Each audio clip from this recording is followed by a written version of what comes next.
Un de mes étudiants m'a fait part d'une situation qui nous est déjà tous arrivée.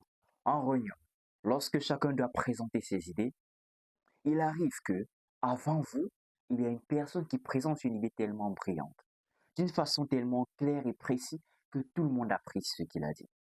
Les gens l'acclament, les gens sont... La température dans la salle a augmenté. Et puis vous commencez à vous dire, euh, il était très fort, vous commencez à paniquer, vous dites les gens vont vous comparer, etc. Vraiment, ceci nous est déjà arrivé. Et puis l'erreur que certaines personnes font, c'est de se dire, ok, je dois imiter son style. Ou bien, vous vous mettez à accélérer pour finir rapidement. Et pire encore, vous surjouez votre confiance et vous vous mettez au-delà même de ce que vous pouvez faire. Et là, ça devient super gênant et tout le monde se rend compte de cela. Qu'est-ce qu'il faut donc faire dans ces situations? Première chose, on ne remplace pas un orateur, on propose un autre. Je m'explique. Il a apporté sa lumière, alors tu apportes ta lumière. Il a apporté son style, tu apportes ton style. Voilà comment ça se passe. Je fais un parallèle. L'exemple que j'ai donné à mon étudiant, c'est ceci. Si un cadre de l'entreprise où vous travaillez se fait remplacer ou trouve un boulot ailleurs et puis c'est vous qu'on met à sa place. Vous savez, il avait une habitude d'amener des friandises, disons, chaque vendredi et partager aux gens. Maintenant, vous qui êtes à sa place, vous dites, OK, je vais aussi amener des friandises pour partager. C'est là que vous encouragez la comparaison. On pourrait dire, peut-être vos friandises sont moins bons, ou il amenait plus, ou il donnait avec du sourire, etc. Faites quelque chose de différent. Peut-être lui, il amenait des friandises, mais il ne prenait pas le temps de s'asseoir et écouter les gens, communiquer avec eux. Vous faites cette différence afin de vous démarquer. Et c'est la même chose ici. Ne copiez pas le style de la personne, mais amenez votre style à vous.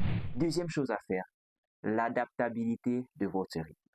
Si cette personne a parlé, il était très dynamique, à votre tour, parlez de manière posée et calme. Si cette personne a parlé avec beaucoup d'émotion, vous parlez avec de la logique et de la structure.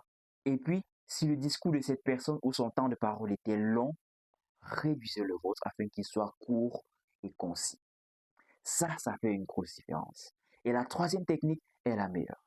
Lorsque la personne finit de parler et c'est à votre tour, utilisez une phrase d'ancrage. Je vous donne quelques exemples. Après ce que nous venons d'entendre, j'aimerais vous proposer une autre perspective, puis vous donner la vôtre. Deuxième chose, vous pouvez dire en complément de ce qui a été dit, et puis vous avancez avec le vôtre. Ou bien, vous pouvez dire ceci. Prenons maintenant le temps pour réfléchir à. Et là, vous avancez avec vos idées et vos propositions. Cela désamorce immédiatement la comparaison et fait en sorte que vous distinguez de l'autre. Vous rebootez le cerveau de ce qui était présent dans cette réunion afin que, OK, le message là est passé. Maintenant, nous avons une autre proposition ou d'autres solutions à mettre sur le plateau. Essayez ceci lors des réunions où vous avez des assemblées ou même lors des prises de parole, des discours où quelqu'un est passé, il était super éloquent. Et surtout avec la phrase d'accroche, vous allez pouvoir diriger les gens tranquillement d'où ils étaient, vous les ramener vers où vous aimeriez qu'ils soient. Et là, il n'y a pas de changement brusque, mais une transition légère et bien préparée. Avec cela, vous allez pouvoir vous distinguer. J'espère que cela pourra vous aider comme cela a aidé mon étudiant. Et si vous voulez des cours personnalisés, suivez-moi sur Preply Ahmad Bilal Public Speaking Tutor. Sur ce, prenez soin de vous et on se dit à la prochaine. Bye bye.